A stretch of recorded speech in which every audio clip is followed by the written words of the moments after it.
8 મહિનામાં 28 કરોડનો દારૂ ઝડપાયો।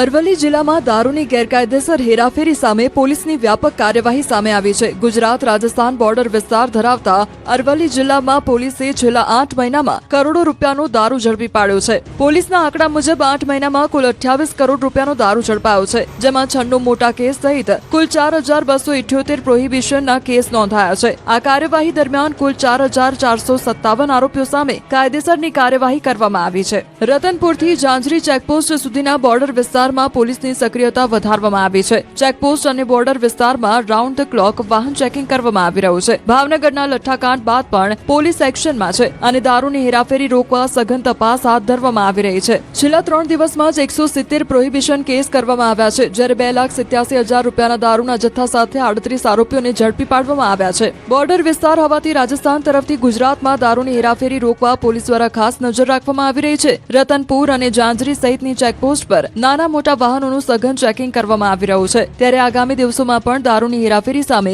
પોલીસની કાર્યવાહી વધુ તેજ બને તેવી શક્યતા છે। ગીર સોમનાથમાં જુગારધામ પર એલસીબીનો દરોડો, મહેસાણામાં ડબ્બા ટ્રેડિંગના કૌભાંડનો પર્દાફાશ। જુઓ આ શિસ્તબદ્ધ બેસેલા લોકોને, સર્કલમાં બેસેલા આ લોકો જુગાર રમતા પકડાયા છે। ઉપલેટામાં જુગારધામ પર રાજકોટ રેન્જની ટીમે દરોડો પાડ્યો હતો। દરોડા દરમિયાન કોબાની ગારીવાળી સીમમાં આવેલી વાડીના મકાનમાંથી 8 શકુનીઓ ઝડપાયા હતા। ઘટના સ્થળેથી પોલીસે 1,85,000 રૂપિયા રોકડા કબજે કર્યા છે, સાથે 8 મોબાઈલ પણ મળી આવ્યા છે। આમ પોલીસે કુલ 3,13,000 રૂપિયાનો મુદ્દામાલ જપ્ત કર્યો છે। તમામ આરોપીઓ સામે ઉપલેટા પોલીસ સ્ટેશનમાં ગુનો દાખલ કરાયો છે અને કાયદેસરની કાર્યવાહી પણ હાથ ધરાઈ છે।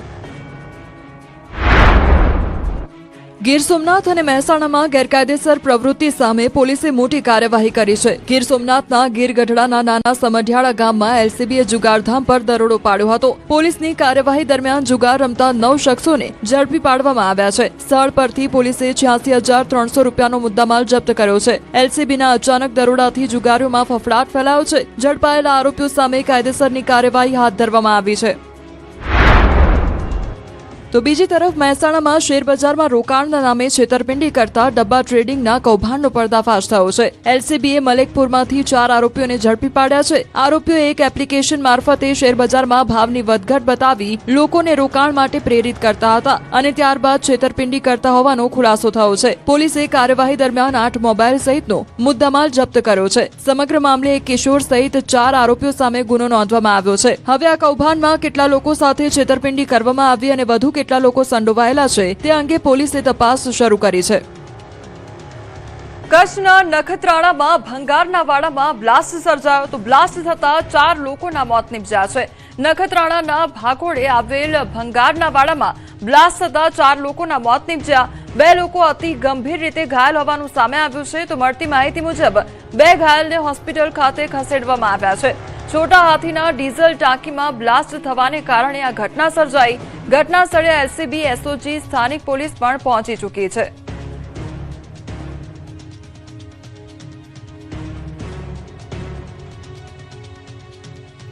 એક સેકન્ડની ભૂલ અને મહિલાનો જીવ હવામાં ફંગોળાઈ ગયો। રાજકોટમાં એક્ટિવા ચલાવતી મહિલાનું કાળજું કંપાવી દે તેવો વિડીયો સામે આવ્યો છે। ગોવિંદબાગ શાક માર્કેટ પાસે અકસ્માત સર્જાયો। સીસીટીવીમાં જોઈ શકાય છે કે એક મહિલા માંડ એક્ટિવાનું યુ-ટર્ન લે છે અને ત્યારબાદ એક્ટિવાને ખસેડવાનો પ્રયાસ કરે છે, પરંતુ અચાનક એક્સિલેટર વાગી જતા એક્ટિવા બેકાબુ બને છે અને સીધી જ દુકાનના શટરમાં ધડાકાભેર ઘૂસી જાય છે। ટક્કર એટલી જોરદાર હતી કે મહિલા હવામાં ફંગોળાઈને જમીન પર પટકાય છે।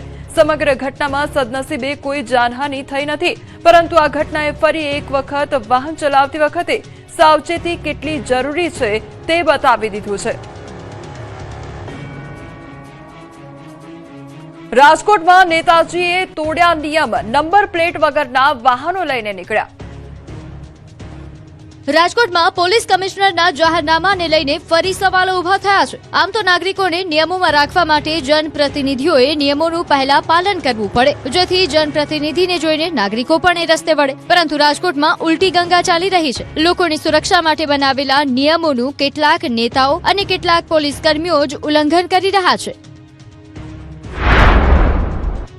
રાજકોટ પશ્ચિમના ધારાસભ્ય ડોક્ટર દર્શિતા શાહ બાદ હવે રાજકોટ જિલ્લા ભાજપના પૂર્વ પ્રમુખ નાગદાન ચાવડા પણ નંબર પ્લેટ વગરની કારમાં જોવા મળ્યા. મીડિયા દ્વારા ધ્યાન દોરવામાં આવતા નાગદાન ચાવડાએ પોતાની કારમાં નંબર પ્લેટ લગાવી હતી. જો કે અત્યાર સુધી નંબર પ્લેટ કેમ નહોતી લગાવી તેને લઈને પણ સવાલો ઉઠ્યા. આ પહેલા શુક્રવારે વોર્ડ નંબર 1માં યોજાયેલી બાઇક રેલી દરમિયાન ધારાસભ્ય doctor Darshita Shah number plate વગરના ટુ વ્હીલર પર મુસાફરી કરતા જોવા મળ્યા. પોલીસની પ્રાથમિક તપાસમાં આ ટુ વ્હીલર વોર્ડ નંબર 1ના મહિલા કોર્પોરેટરના પતિના નામે હોવાનું સામે આવ્યું હતું. મીડિયા મારફતે મામલો પોલીસ સુધી પહોંચ્યા બાદ દંડની કાર્યવાહી કરવામાં આવી હતી. મહત્વનું છે કે રાજકોટ પોલીસ કમિશનર બ્રિજેશ કુમાર ઝાએ નંબર પ્લેટ વગરના વાહનો સામે કડકાઈના આદેશ આપ્યા છે. પરંતુ આ જાહેરનામા વચ્ચે જ ભાજપના નેતાઓના વાહનો નંબર પ્લેટ વગરના જોવા મળતા હવે નિયમના અમલ સામે સવાલો ઉઠી રહ્યા છે. એટલું જ નહીં, ન્યૂઝ 18 ગુજરાતી રિયાલિટી ચેકમાં પોલીસના કેટલાક વાહનો પણ નંબર પ્લેટ વગરના હોવાનું સામે આવ્યું છે. ત્યારે કાયદો સામાન્ય નાગરિક માટે કે તમામ માટે તેવો સવાલ ઉભો થયો છે. રાજકોટમાં ન્યૂઝ 18 ગુજરાતીના અહેવાલની અસર જોવા મળી છે. રાજકોટ જિલ્લા ભાજપના પૂર્વ પ્રમુખ નાગદાન ચાવડાએ નંબર પ્લેટ ફિટ કરાવી રાજકોટ શહેર ટ્રાફિક દ્વારા કાળા કલરની ફિલ્મ પણ દૂર કરવામાં આવી છે.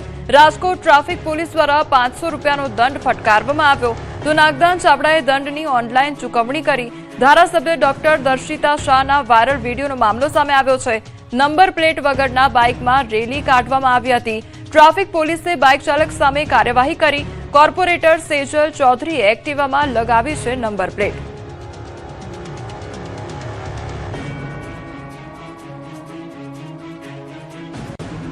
તો રાજકોટ પોલીસ કમિશનરના જાહેરનામાનો મામલો અને ભારતીય જનતા પાર્ટીના નેતા બાદ હવે ભાજપ સાથે સંકળાયેલી યુવા પાંખના નેતાઓની રેલીના વિડીયો પણ વાયરલ થઈ રહ્યા છે. અખિલ ભારતીય વિદ્યાર્થી પરિષદની રેલીમાં કાળા કાચ અને નંબર પ્લેટ વગરની કાર દેખાઈ રહી છે. રાજકોટ શહેર પોલીસ અખિલ ભારતીય વિદ્યાર્થી પરિષદના હોદ્દેદારો તેમજ કાર્યકર્તાઓ વિરુદ્ધ કાર્યવાહી કરવામાં આવશે કે કેમ તેને લઈને સવાલ ઉદ્ભવી રહ્યો છે. ડુંગળી અને ખાંડના ભાવથી સામાન્ય જનતા પર મોંઘવારીનો માર, ગૃહિણીઓનું બજેટ ખોરવાયું.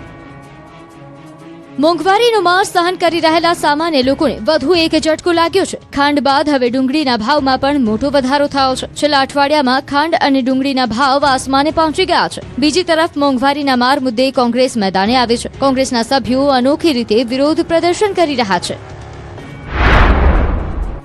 છેલ્લા એક અઠવાડિયામાં ડુંગળીના ભાવમાં લગભગ 30% વધારો થયો છે. ઓછા પુરવઠાના કારણે ભાવ વધ્યા હોવાનું વેપારીઓ જણાવી રહ્યા છે. અમદાવાદમાં ડુંગળીનો ભાવ પ્રતિ કિલો 40 થી 50 રૂપિયા સુધી પહોંચી ગયો છે. ડુંગળીના ભાવ વધતા ગૃહિણીઓનું બજેટ ખોરવાયું છે. ડુંગળી સાથે અન્ય શાકભાજીના ભાવમાં પણ વધારો જોવા મળી રહ્યો છે, જેના કારણે સામાન્ય પરિવારના ઘર ખર્ચ પર સીધી અસર પડી રહી છે.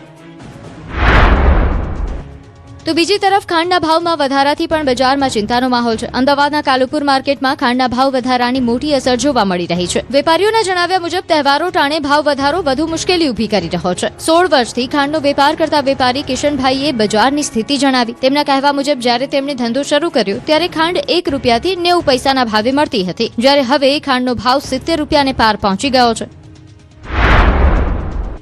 ખાંડના વધતા ભાવ સામે જૂનાગઢમાં મહિલા કોંગ્રેસે અનોખો વિરોધ કર્યો. મહિલા કોંગ્રેસે ખાંડ વગરની મોડી ચા બનાવી લોકોને પીવડાવી. મહિલાઓએ પણ ખાંડ વગરની ચા પીને વિરોધ નોંધાવ્યો. કોંગ્રેસના જણાવ્યા મુજબ ખાંડનો ભાવ અગાઉ 45 રૂપિયા હતો, જે હવે વધીને 71 થી 72 રૂપિયા પ્રતિ કિલો સુધી પહોંચી ગયો છે.